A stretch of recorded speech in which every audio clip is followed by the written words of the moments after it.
तो आजकल हमारे देश में जो भी कुछ चल रहा है उसे देखकर एक दफ़ा तो भारत का संविधान भी बोल उठा होगा, है मुझ में ऐसा कहाँ लिखा भाई, मतलब कुछ भी। तो बात उस समय की है जब किसान आंदोलन पंजाब से दिल्ली की ओर कूच कर रहा था और इसी बीच प्रशासन ने आंदोलनकारियों को रोकने की बेहद कोशिशें की। उन पर वाटर कैनन्स चलाए, टीयर गैस फेंकी और बैरिकेड्स लगाए और भी बहुत कुछ। और इसी सब के चलते आंदोलन की भीड़ से एक युवा ने आके वाटर कैनन को प्रशासन कर्मियों की तरफ डाइवर्ट कर दिया, तो उन पर लगाया गया section 307 that is attempt to murder. तो अब इससे मुझे एक बात तो समझ आती है कि 6 डिग्री सेल्सियस टेम्परेचर में किसी के ऊपर ठंडा पानी फेंकना is counted under attempt to murder. तो मैं पूछना चाहूँगी कि उसी देश में जब उन आंदोलनकारियों के ऊपर लगातार 3 दिन तक वाटर कैनन्स चलाए जा रहे थे, what should that be counted under. आप लोग अच्छी तरह वाकिफ़ होंगे कि अगर गलती से कोई केमिस्ट आपको एक्सपायर्ड डेट की मेडिसिन दे दे तो we people can appeal in court, but in the same country जब एक आंदोलन को रोकने के लिए खुद प्रशासन आपके ऊपर एक्सपायर्ड डेट की टीयर गैस फेंक दे तो यू कांट अपील एनीवेयर। क्यों भूल गए? आप लोग उस देश के वासी हैं जहां एक प्रधानमंत्री शहीद हो जाए तो पूरी दिल्ली जला दी जाती है, सारे देश में हड़कंप मच जाता है और राजनीति के ठेकेदारों से बदले में सिर्फ ये सुनने को मिलता है कि जब कोई बड़ा पेड़ नष्ट हो तो छोटे मोटे पेड़ पौधे तो उखड़ ही जाते हैं। हम उस देश की बात कर रहे हैं जहां अगर एक प्रोटेस्ट में पब्लिक प्रॉपर्टी को डैमेज किया जाए तो they are charged with section 434 and section 435।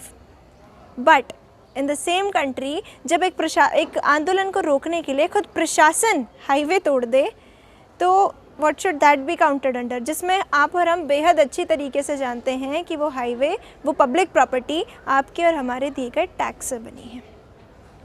और जो लोग बड़ी दिलचस्पी से आजकल ये सवाल पूछ रहे हैं कि आखिर किसानों को फंडिंग कहाँ से मिल रही है, तो मैं उन्हें बस यही कहना चाहूँगी, कृपया कर बस एक दफ़ा खुद से ये सवाल पूछिए कि आप लोगों को 2 वक्त का खाना कहाँ से मिलता है। जवाब आपको खुद ब खुद मिल जाएगा।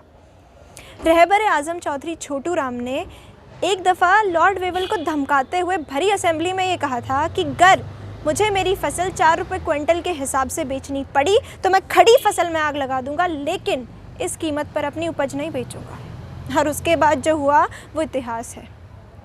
रहबर आज़म ने अपने देश के किसानों को समझाते हुए एक बात और कही थी कि मेरे देश के भोले किसान मेरी 2 बातें ले मान, मेरे देश के भोले किसान मेरी 2 बातें ले मान, पहला बोलना सीख ले और दूसरा दुश्मन ले पहचान।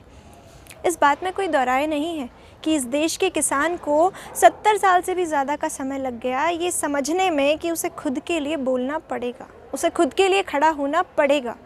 लेकिन आज जब वो किसान, वो अन्नदाता अपने लिए उठ खड़ा हुआ है तो मैं यही कहना चाहूँगी कि उसे डराना धमकाना इतना आसान नहीं होगा। मैं मानती हूँ कि एक लोकतांत्रिक गणराज्य में तर्क वितर्क होना बेहद मामूली और अच्छी बात है, लेकिन उस तर्क वितर्क को ख़त्म करना, उस पॉइंट पे नेगोशिएट करना उस देश के लीडर और वोटर्स यानी नेता और मतदाता दोनों का काम है। आजकल के हालात देखकर ऐसा लगता है मानो ये प्रोटेस्ट, ये शहादतें, ये सब दिल्ली के लिए बातें बेहद छोटी हैं, लेकिन भूलना मत कि सड़क पर न्याय की उम्मीद में जो बैठी है वो इस देश की सबसे अहम ज़रूरत 2 वक्त की रोटी है। And last but not least, a very short message to media of this country, that is the 4th pillar of democracy, which has already collapsed, right?